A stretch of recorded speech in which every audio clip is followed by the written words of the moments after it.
Good morning. Napaka-presko ng umaga. At syempre pag umaga, anong gagawin? Magpapakain sa mga alaga. Meron akong kwento sa inyo kasi meron akong bagong manok. Wala, actually nakikita niyo na to sa video ni Barangay Donna, tapos binigyan niya ako si Genos. Medyo ganyan lang yung gurumos lang yung kanyang mukha, kanyang pagmumukha, kanyang katawan kasi naglalagas siya. Actually, parang ano siya, naka full blast talaga. Kasi kaya tingnan niyo siya, oh. Parang siya nakapagbugbugan. Pero yun, naglulugon kasi siya kaya ganyan yung itsura niya. Well guys, for today's video, maligaya kong binabalita sa inyo, nag-graduate na sila sa kanilang mga, kumbaga, baby food. Ngayon, ito na yung kanilang pagkain. Stag developer para sa 4 months. So, meron na silang inumin na, naka-ready na yung inumin nila. Kanilang vitamin pro.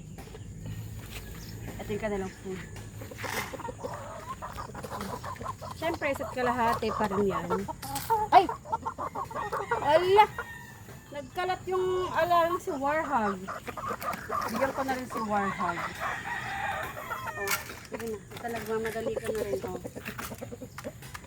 Tapos syempre si Charanko. Papakainin ko na rin si Charanko kasi pare-pare sila ng pagkain. So papakainin ko na rin. Saglit lang ano, matsuwa pa ito. Saglit lang. Hindi ka kasama. Charanko. Charanko, kain na. Ayun na yung pagkain mo. Si Charanko. Yan siya si Charanko. Magkapatid sila ni Jen. Yan sila.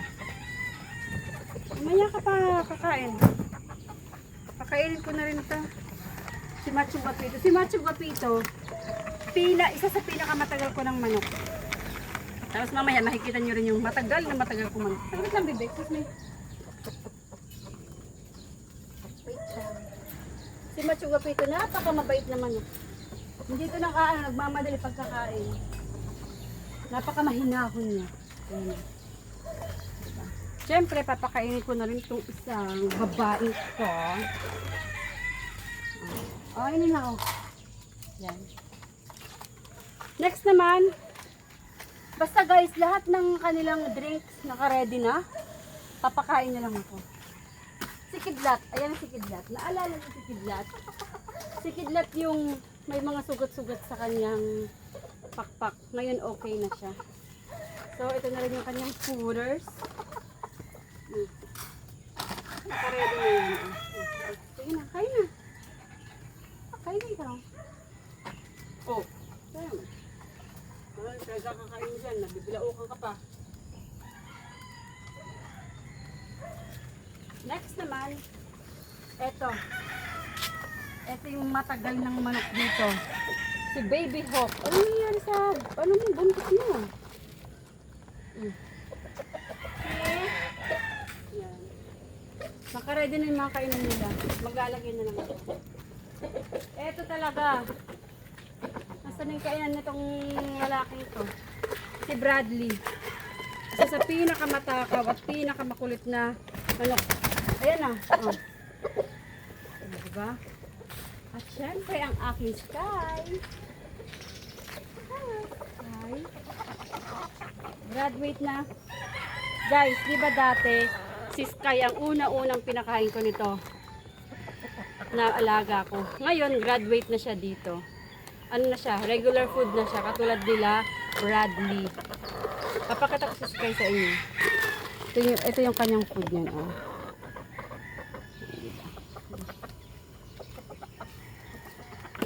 Goal ko si Sky. Papakita ko sa inyo. Saglit lang, Sky. Saglit lang. Saglit lang. Ang ganda niya. Ang pogi niya, sorry. Ayan o. Ang pula ng pisngi niya. Ang ganda niya kanyang palong. Tapos, tingnan niyo ha. Ang ganda na ng kanyang paa. Kung naalala nyo sa dating video, iika-ika to kasi nakakast yung kanyang paa. Pero ngayon, tingnan nyo naman. Oh, diba? Parang walang nangyari. Ang ganda-ganda.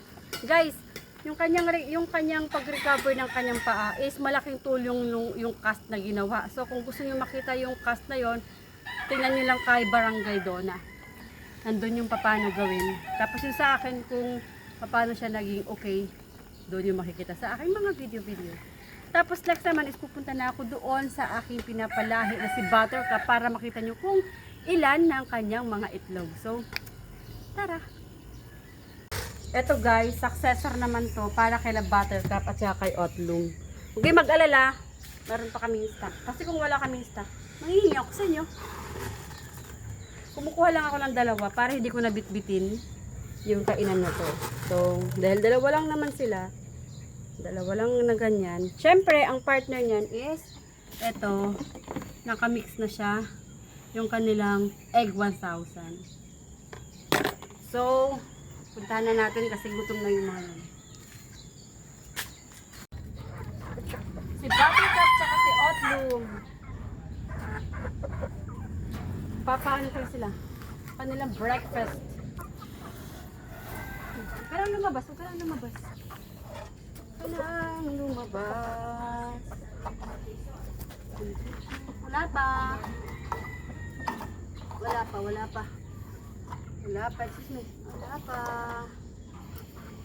At syempre yung kanilang egg 1,000. Favorite nila to. Excuse me. Isang timplahan yan. Nakasukat na. Tapos yung kanilang successor. Oo, sandali. Excited talaga si Buttercup lagi. Ayun na. Ay, nako. Well, guys. Hindi ko alam bakit nagpapasikat si Otlum kay Buttercup. Samantalang lagi naman yan mahinhin pag kumakain. Or baka lang dahil nagbi-video ako. Pero pag hindi naman ako nagbi-video, inaantay naman niya na kumain muna si Buttercup. So ngayon guys, titingnan natin kung ilan yung kanyang itlog. Habang busy kayo sa sahig, dahil gusto niyo diyang kumain, papasukin ko kayo dito. 'Di ba? Pasok ako dito, titingnan ko yung itlog nyo. Ilan na ba? 1, 2, 3, 4, 5, 6, 7, 8. O, diba? 8 na yung inyong itlog, which is very good. Kasi, 8 ba 7? Ulit. 2, 4, 6, 7 lang pala. 7, mali ang bilang ko. Oh, sige, kumain kayo sa sahig. Gusto niyo din sa sahig eh. Ako talaga, Otlum. Guys, yung pinakahuli, sa pinakahuli na. Ito na yung pagkain mo. Oo, sige na. Excuse me.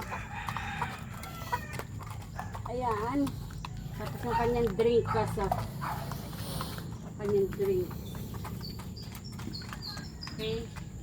Vitamins din ito, syempre. Sukat na yung ano. Sa sobrang, saan na kayo? Sa sobrang professional ko na. Wow! Gamat ko na yung kanilang drink. Sinusukat na yan. Dati sinusukat ko pa isa-isa. Pero nung nalaman ko na ito na yung sukatan, may mga linya na, pwede na. Pwede nang diretso ng patulo sa tubig. Hindi ko na kailangan magsukat. So, paano ba yun guys? Kain na natin mga alaga. At ako ay medyo nagpapawis kahit bagong umaga. Nainit na kasi ngayon eh. So, yun ang aking Buttercup na mayroong 7 itlog. At ang kanyang busy mister na si Otlum. At ako si Aling Limay. Bye-bye! Ito si Buttercup, parang gusto niya mangitlog. Sige nga. Nangitlog ka ba?